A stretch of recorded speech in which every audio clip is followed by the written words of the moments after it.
오늘 우리가 재직 헌신 예배로 하나님 앞에 드립니다. 사람은 생각하는 동물입니다. 모든 행동은 그 사람의 생각 속에서 나옵니다. 그래서 중요한 것은 그 사람이 지금 무엇을 생각하고 있는가 하는 것입니다. 바로 그 사람이 생각하는 바로 그 자체가 바로 그 사람인 것입니다. 그죠? 그 사람이 늘 주님을 생각하고 늘 교회를 생각하고 있다면 그 사람은 진짜 하나님의 사람입니다. 그 사람이 늘 전도 생각을 하고 있다 그러면 그 사람은 전도 제자가 되는 것입니다. 나는 지금 무엇을 생각하고 있는 것인가? 그게 바로 그 사람의 실존입니다. 저는 가끔 꿈속에서 설교 준비를 자주 합니다. 사람이 깊이 생각을 하게 되지만 꿈속에서도 사실 나타나거든요. 보고 싶은 사람은 계속 생각하면 어디도 나타날까요? 꿈속에도 나타나게 되는 겁니다. 그죠? 자, 사람들이 어떤 생각을 할까요? 각자마다 자기 자신이 가치가 있다고 생각하는 부분들을 두고서 생각을 하게 되집니다. 바로 그것이 그 사람의 가치관입니다. 자신이 형성된 가치관대로 말도 하고 생각도 하고 판단도 하고 결정도 내리게 됩니다. 문제는 나는 어떤 가치관을 갖고 있는가가 중요한 것이죠. 그걸 두고 우리는 가치관이나 인생관이라 또 다른 말로 하면 세계관이라 이렇게 말을 하기도 합니다. 사람과 만나서 대화를 나눠보게 되지면은 골프 좋아하는 사람은 골프 이야기 나오고 낚시 좋아하는 사람은 낚시 이야기 나오고 돈 좋아하는 사람은 맨날 돈 버는 이야기만 또 하게 되죠. 왜? 그게 그 속에 지금 들어있기 때문에 그런 거죠. 그죠? 세상 사람이 갖고 있는 가치관들은 그럼 어디서 나오는 것인가? 인간의 근본 문제가 사단에 속고 죄를 범하는을 떠나서 인생의 모든 문제가 생겨나졌거든요. 그러면 인간이 각자마다 갖는 가치관이라고 말하는 것은 어떻게 하면은 내 인생에 닥친 이 장시 3장 문제를 해결할 것인가 하는 데서 사실 출발을 합니다. 그래서 하나님 떠난 인간에게 참 행복이 없어요. 그래서 행복을 찾기 위해서 사람들이 만들어 나가지는 것이 바로 문화를 만들어 나갑니다. 맛있는 음식 먹으면 행복하지요. 그지?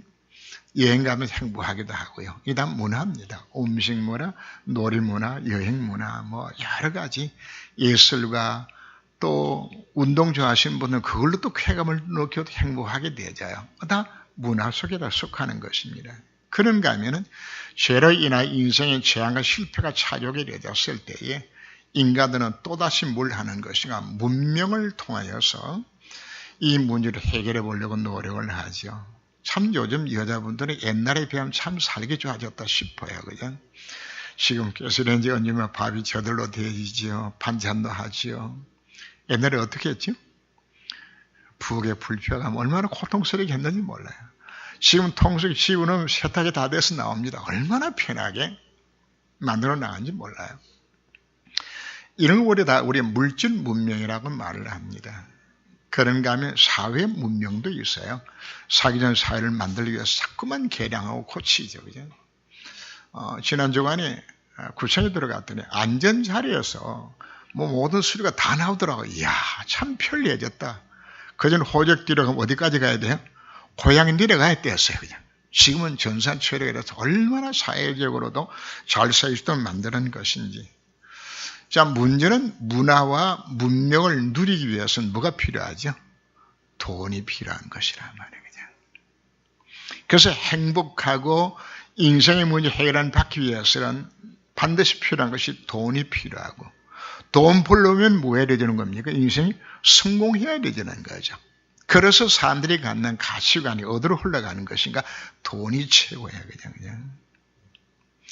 그래서 성공하기 위해서 수단과 방법을 가리지 않고 열심히 노력하고 공부하기도 하며 성공하기 위해 가지고. 이게 거의 많은 사람들이 가치관으로 형성되고 있는 겁니다. 그런데 돈 벌고 성공했는데 인생에 닥치는 영적 문제가 해결이 안 되져요. 그래서 인간은 또다시 뭘 찾는 것인가? 점을 치기도 하고 구슬하기도 하고 무선을 찾기도 하고 우상 숭배하기도 하고 종교에 빠지기도 합니다. 팔만대장경이 왜 만들어진 것인가 하면 몽고에서 우리나라가 침공을 받게 되었을 때 나를 지켜보호해달라고 혹시나 부처가 봐주지 않겠나 싶어서 만든 것이 팔만대장을 사실 만들게 됩니다. 지극정성으로 만들어낸 겁니다. 호국 불교라고 그래서 절간을 지으면 혹시 봐주지 않겠나. 이게 더 종교거든요.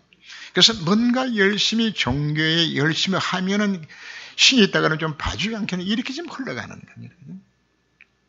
그러나 오히려 우상숭배는 하면 할수록 영적 문제로 더 심각해지고 인생에 실패하게 되더라는 겁니다.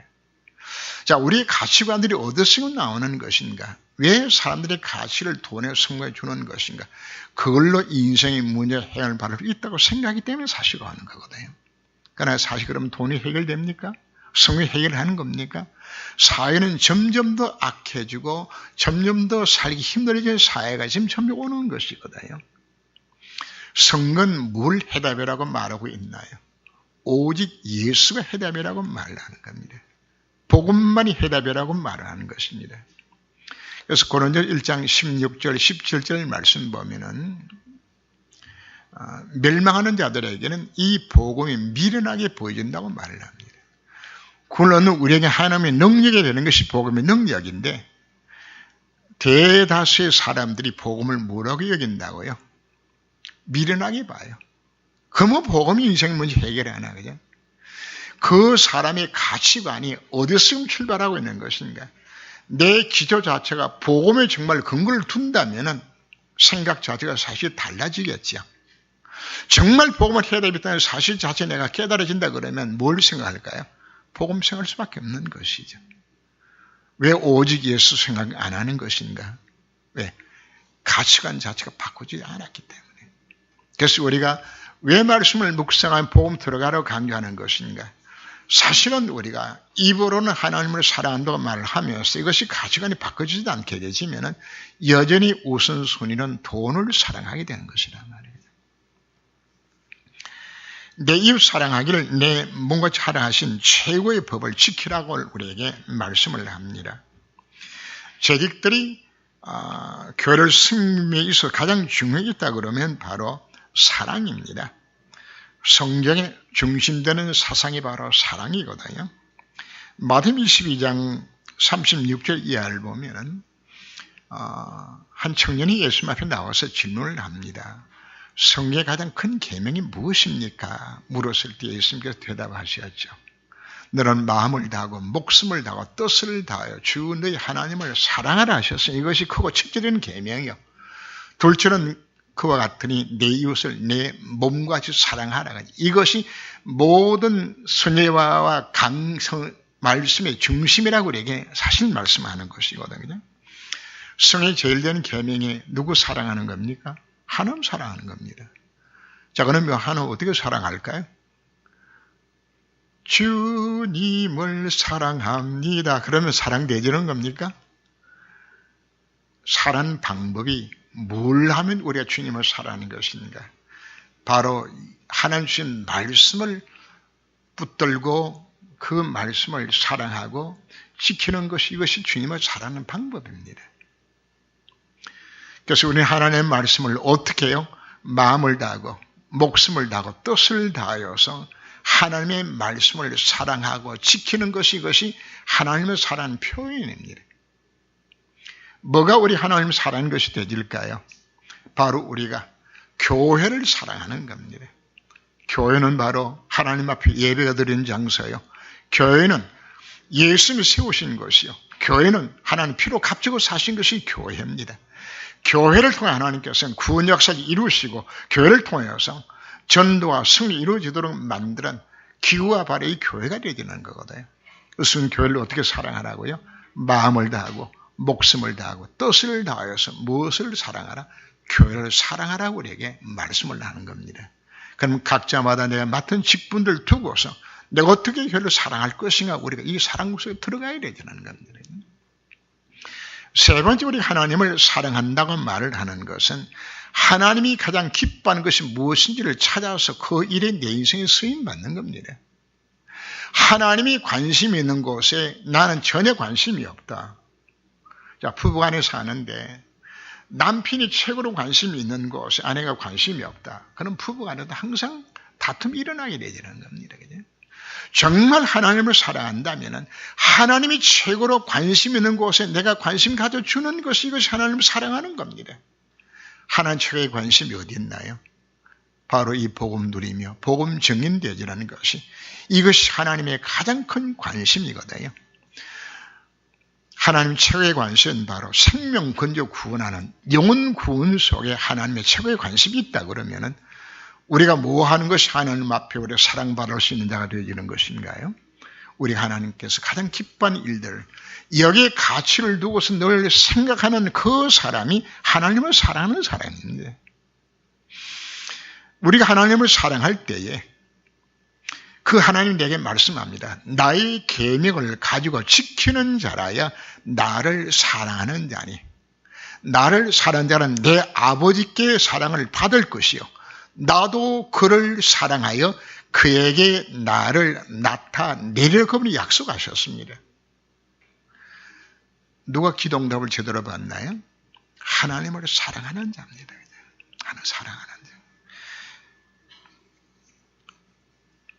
그리고 두 번째, 우리는 이웃을 사랑하는데 내 이웃을 내 자신같이 사랑하라고 우리에게 말씀하셨습니다. 예수님은 요한복음 13장 34절 이하여서 내가 너희를 사랑한 것 같이 너희들도 서로 사랑하라. 그리하면 세상 사람들이 너희가 내 제자인 줄 알리라고 말씀을 합니다. 어떤 사랑을 베풀라고요? 그리스도께서 나를 사랑하신 그 사랑을 갖고서 나가서 이웃을 사랑하라고. 바로 내 자신 하나님의 사랑의 통로가 되어서 이 사랑을 전하는 자가 되라고 우리에게 말씀을 하는 겁니다.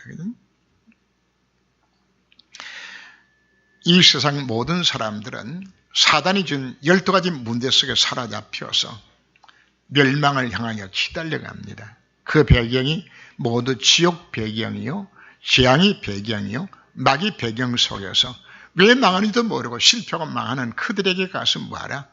이 그리스도의 사랑의 복음을 전하라고 우리에게 말씀하고 있는 것입니다. 우리가 전하지 아니하면 그들은 이 복음을 받을 길 자체가 사실 없는 겁니다. 이웃 사랑의 핵심은 구제나 봉사가 아닙니다. 이웃 사랑의 핵심은 영혼 사랑입니다. 그 한 영혼을 구원하기 위하여서 우리가 구제도 봉사도 하고 자선도 하는 것이지 목적은 구제가 사실 목적은 아니거든요. 어떤 사람의 영혼이나 다 꼭 같습니다. 내가 멸시한 그 사람 그 영혼을 위하여서 주님은 십자가를 지셨습니다. 그래서 우리는 그 사람들이 나 때문에 실족하지 않도록 우리가 참 조심하면서 고통 있는 자들에게 우리가 이 복음 정한 것을 살리도록 하는 게 나를 불러주신 것입니다. 그래서 오늘 고린도 13장 7절 이하를 보면은 우리가 어떻게 이웃을 사랑할 것인가 그 내용들을 설명을 하죠. 어떤 사랑을 가지고 사랑은 오래 참아줍니다. 사랑은 상대방을 다 용납하고 온유하게 대하게 되집니다. 사랑은 시기하지 않습니다. 사랑은 내가 자랑해서 상대방으로 하여금 상처 있게 만들지 않습니다. 사랑은 교만하지 않습니다. 상대방에게 무리하게 행하지 않습니다. 자기 유익을 구하지 않습니다. 성내지 아니합니다.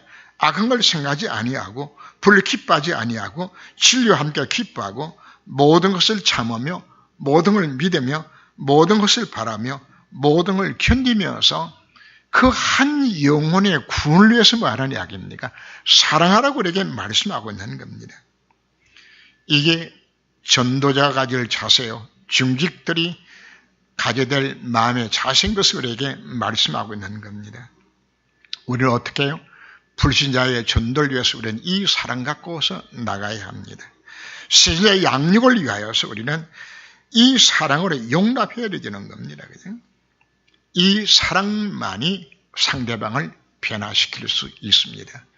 상대방을 정죄하고 야단쳐서는 절대로 변화가 일어나지 않습니다. 변화 능력은 그리스도의 사랑으로 전달될 때입니다. 빵 한 쪽 훔쳐 먹은 것 때문에 가중처벌 또 받고 또 받았던 장발장을 우리가 기억을 하죠. 누가 그 사람을 변화시켰나요? 사랑이 그 사람을 변화시킨 것이지 법에 가둬서 그 사람을 변화시킨 게 아니거든요. 오히려 더 사람을 악한 사람으로 만들지 않았나요? 그래서 오늘 본문을 보면 만일 너희가 사람을 차별하여 대하면 죄를 짓는 것이라고 말을 합니다. 교회는 선교 단체가 아닙니다. 대학 선교회는 대상의 대학생들이고 직장 선교회는 직장들이 대상입니다. 전문별 선교에서는 의사들이 모이면 의사들, 약사만 약사, 법조인 법조인 더 그 사람들만 모이면 되는 겁니다. 그러나 교회는 그런 것이 아니거든요.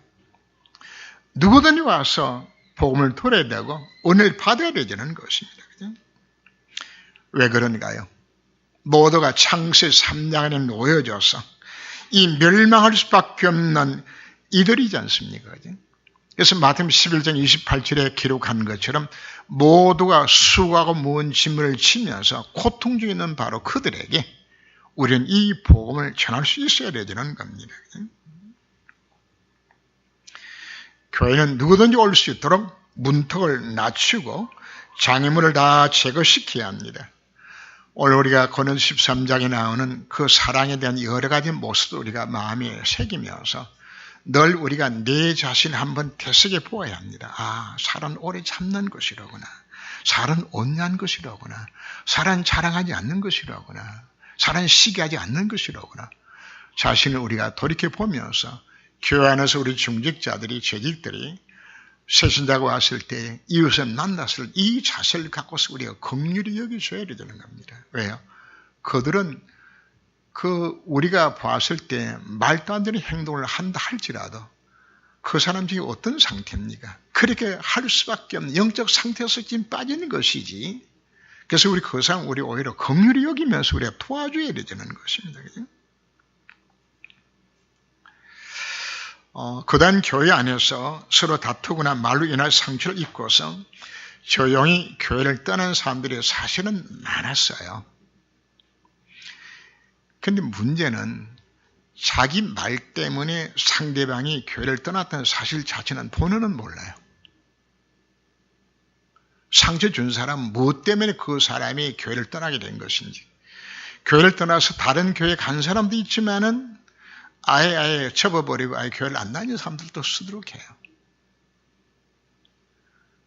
근데 제가 그 내용을 알면서도 당신이 그렇게 말해가지고 나갔다는 이야기를 제가 할 수 있나요, 없나요? 못해요. 왜? 또 상처를 또 그 사람 또 잊게 되지니까.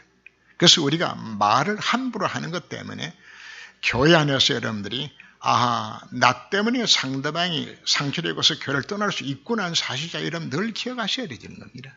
그래서 내가 말 한마디 하는 부분들까지 우리 신경을 써야 되는 겁니다. 세상이 상처 입고 교회에서 와서 위로받고 싶어 왔는데 교회에서 또 상처를 입힌다면은 우리는 정말 하나님 앞에서 뭐가 된다고요? 만일 우리가 차별하여 대하는 것이 그때 뭐가 된다고요? 죄가 된다고 말하는 것은 그 사람은 여러분을 봤을 때에 참 어떻게 저럴 수 있나 싶을 만큼 행동하는 것 자체가 이미 본인의 영적 상태가 이미 병들인 상태입니다. 그걸 환자로 보고서 그래 불쌍히 여겨야 될 부분들인데 이걸 그냥 정죄하고 책망하게 되지만 누가 교회에서 치유를 받을 수 있는 시간이 있겠나요? 앞으로 우리 중직자를 재직들을 우리가 늘 관심 가지면서 교회에서 말씀 피우고 물 일으키게 되지만 외부에서 기도하면서 감사줘야지 결코 정죄해서 바뀌지 않는 사실 우리가 기억을 해야 하는 겁니다. 그래서 그분들이 와서 이상 행동하는 거 결코 이상이 아닙니다. 당연히 할 수밖에 없는 이미 영적 상태가 됐다는 사실을 우리가 인정해야 되는 겁니다. 초대교회도 아마 빈부격차가 심했던 것 같아요. 오늘 본문을 앞에 건 일찍 안 했는데 제가 한번 볼까요? 2절 말씀, 만일 너희 회당에 금가락지를 끼고 아름다운 옷을 입고 사람이 들어오고 또 남는 옷을 입은 가난한 사람이 들어올 때에 너희가 아름다운 옷을 입은 자를 눈여겨보고 말하되 여기 좋은 자리에 앉아서 하고 또 가난한 자에게 말하되 너는 거기 서 있으라 든지 내 발등상 아래 앉으려 하며 너희끼리 서로 차별하며 악한 생각으로 판단하는 것이 아니냐. 지금만 그런 줄 알아야지 초대교회도 그런가 봅니다. 세상에서 돈 없고 가난하다고 멸시받았는데 교회까지 와서 차별되어 받는다면은 교회도 돈 좋아하는 대로구나 그죠? 하나님도 돈 없으면 무시하는 것이라구나 그죠? 이렇게 우리가 시그널 준다 그러면 참 잘못된 것이거든요. 그죠? 특별히 교회에 새신자가 왔을 때에는 친절하게 대하고 소외감을 느끼지 않도록 여러분들이 대우를 잘 해줘야 됩니다. 그죠? 교회가 이제 오랜 세월 함께 신앙생활을 하다 보니까 서로 친숙한 사람들끼리 생겨나고 주일날 만나면 서로 간 대화 나누는 거, 그거 좋은 겁니다. 그죠? 그런데 문제는 새신자들이 오게 되었을 때에 비집고 들어갈 수 있는 틈이 없어요. 겉돌다가 그냥 그분들은 아이고 나는 여기에는 교회 있을 자리가 아니고 나 그냥 떠나게 돼야지. 부산에 있는 모 교회는 거기는 부자들만 모이는 교회야 그냥. 간사는 왔다가 여기는 내가 다니는 교회가 아닌가 보다 싶어서 떠나가요 그냥. 우리가 교회는 그렇게 해서는 되는 게 아니거든요. 누구든지 뭐 정신이 좀 이상한 사람이 온다든지 그냥 뭐 헛소리 막 짓거리는 사람이 온다든지 상관이 없어요. 다 용납할 수 있어야 되잖아요. 어떤 교회는 예배 드리는 중에 막 꽥 소리 지르는 사람도 있어요. 왜 그냥 정신병원에 귀 시달려가지고 그냥. 그것도 용납해 줘야 돼요. 그 사람이 소리 지르고 싶으나 소리 지르고 싶어지는 것이 아니거든. 왜? 그 사람 상태가 그것에 빠져 있기 때문에. 그래서 오늘 제가 재직 헌신 예배를 처제 드린 것이기 때문에 제가 오늘 대체로 잔소리를 제가 많이 합니다. 하는데 본격적으로 잔소리를 좀 더 하겠습니다. 너희는 자유하는 율법대로 심판받을 자처럼 말하고 행동하라고 우리가 말씀을 합니다. 자, 우리는 자유하는 율법입니다. 정죄는 받지 않지만은 자유하는 율법대로 내가 말하고 행동하는 데 따라서 하나님 날 마신다고요? 심판하신다고 말합니다. 이 심판은 정죄받아 지옥 가는 심판은 아닙니다. 이 심판은 우리들로 하여금 하나님의 상급을 기준하는 심판을 받는다고 이렇게 말씀하는 겁니다. 자, 첫 번째입니다. 각 부서에서는 담당 장로님들이 다 계십니다. 각 부서에서는 보고가 필요한 내용은 장로님을 통해서 당에 보고를 하고 당에서 그걸 결정하게 되어지면 해당 장로님이 각 부서의 회장이나 책임자에게 전달할 수 있어야 합니다. 아무나 불러가지고 당이 이렇게 결정했는데 이렇게 그렇게 하지 마세요. 반드시 질서를 지켜서 그 회장이나 책임자를 통하여서 그 말이 그 부서에 전달되도록 이렇게 하셔야 합니다. 두 번째, 장로님들은 공식석상에서 개인의 생각은 가능한 말하지 말고 당에서 결정된 사항만 말해야 됩니다. 그죠? 결정되지 않는 사항은 자제를 하는데 긴급 사항이 아니면은 가능한 대로 개인 의견은 말하지 않는 것이 좋습니다. 그리고 중직자들은 출타하거나 예배 순서에 빠지게 되면은 반드시 예배 담당 장로님에게 사전에 연락을 해서 우리가 예배에 차질이 없도록 우리가 꼭 그렇게 하셔야 합니다. 재직의 각 부서에서는 매월 1회 정기 모임을 갖고 교회의 광고와 교회 목표를 위하여 우리는 무엇을 할 것인가 의논하고 포럼하고 기도회를 가져서 결정된 사항이 있으면 당에 보고를 하셔야 됩니다. 그래서 각 부서들 헌신 예배만 그냥 드리는 것이 아니고 각 부서가 맡아서 그분을 두고서 말하는 이야기입니까? 의논하고 포럼들 하셔서 어떻게 하면 일을 움직여 나가질 것인가 그 포럼 내용들이 재직해도 반영될 수 있도록 그렇게 여러분들이 하셔야 합니다. 그죠?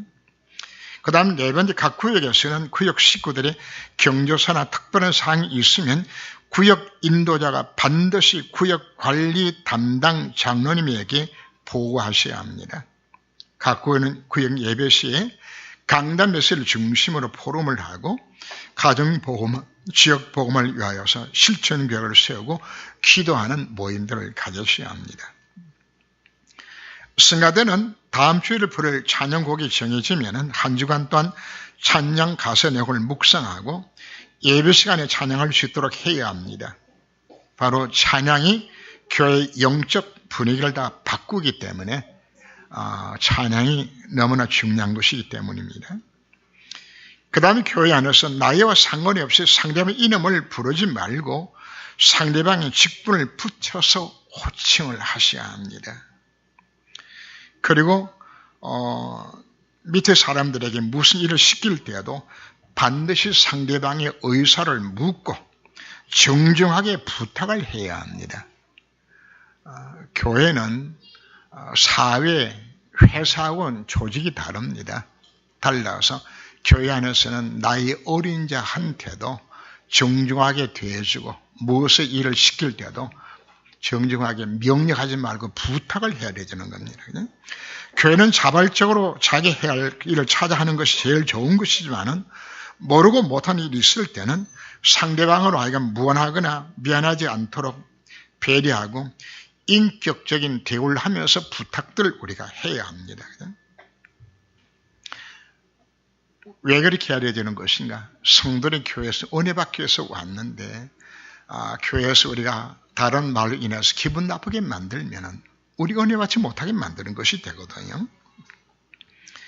예배가 끝나고 뒤쪽에 모여서 소리내고 우리가 떠드는 모습을 보는데 예수님 말씀하셨습니다. 내 집은 기도하는 집이라고 말씀하셨습니다.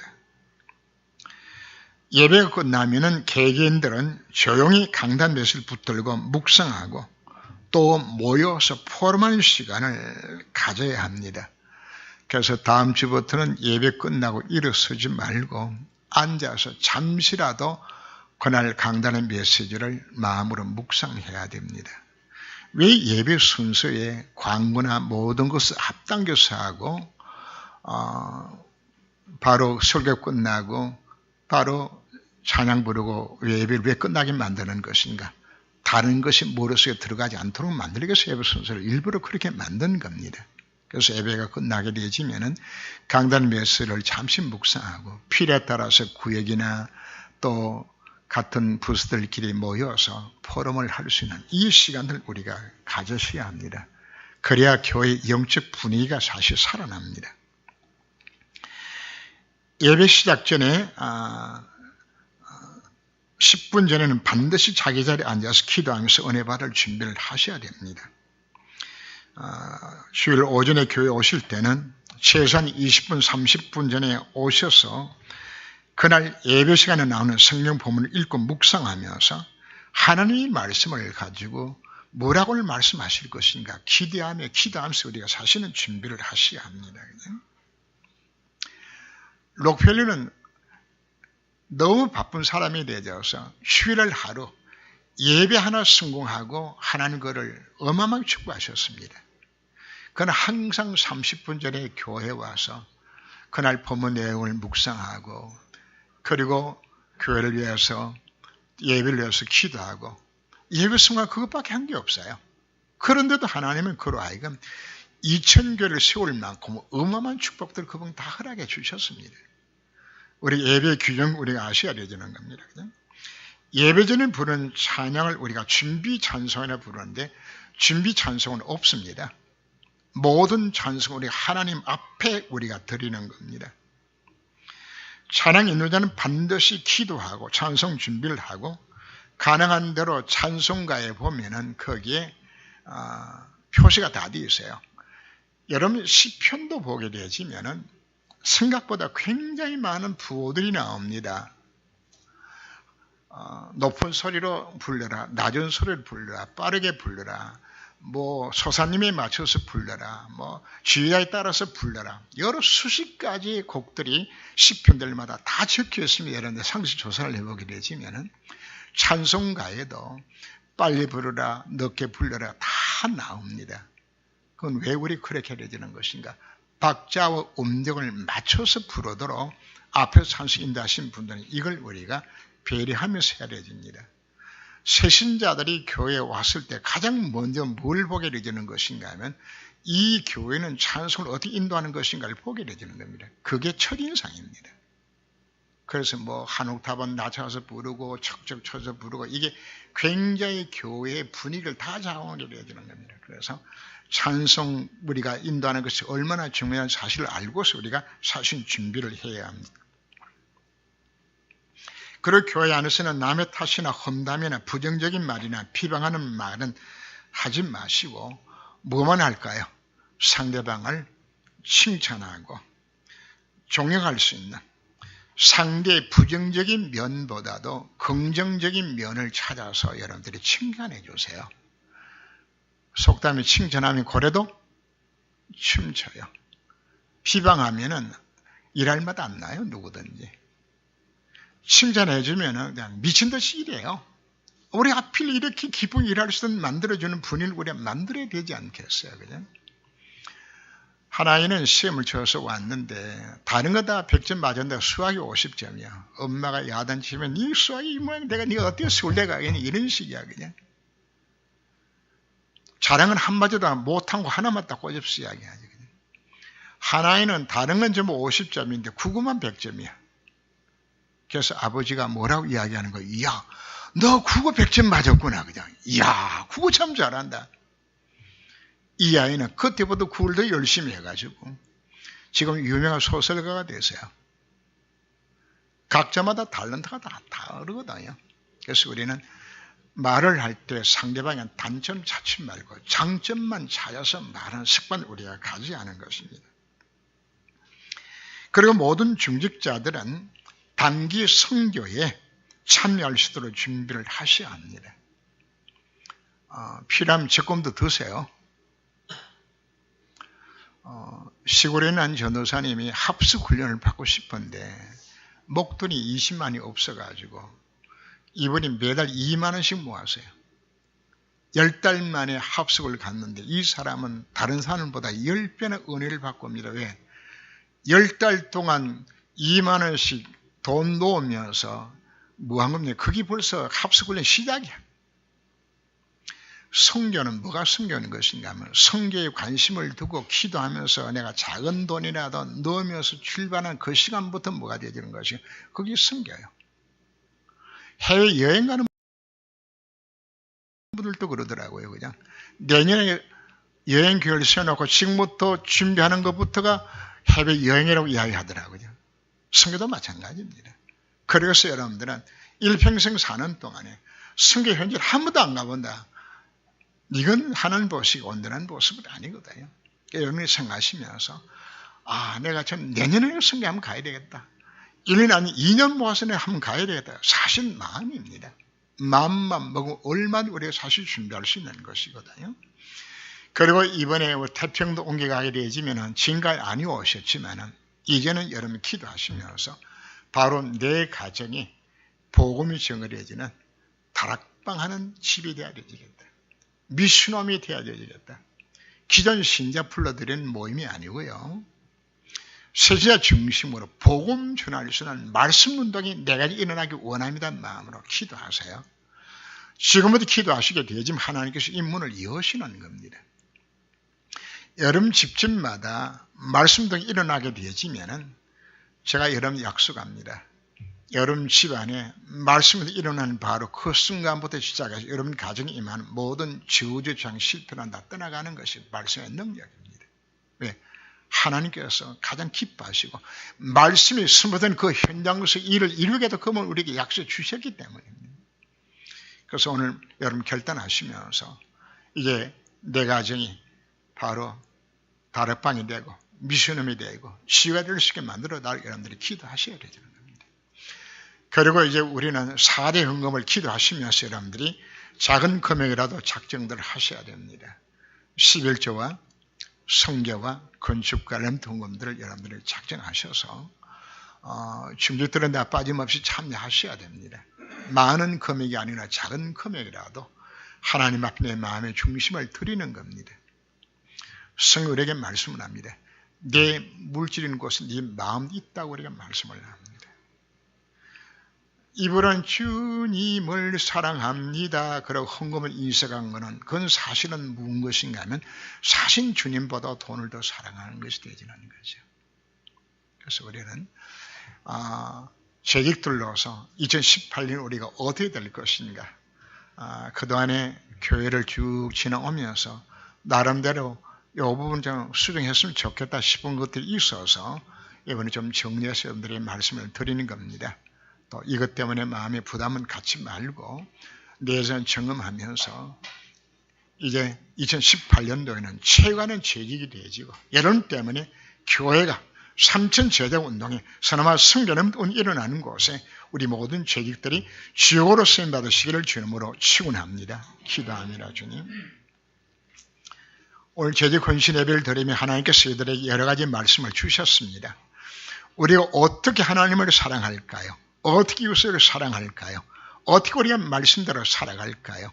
이제 주신 말씀 우리 마음에 기억하며 정말 내가 교회 재직으로서 교회를 어떻게 사랑할 것인가 이미 우리에게 답을 주셨사오니 이 말씀을 정말 마음에 담고 이제 2018년 완전히 승리하는 삶이 되기까지 하나님이 간섭하시며 저를 권고하사 축복하여 주옵소서. 주 예수님으로 기도합니다. 아멘.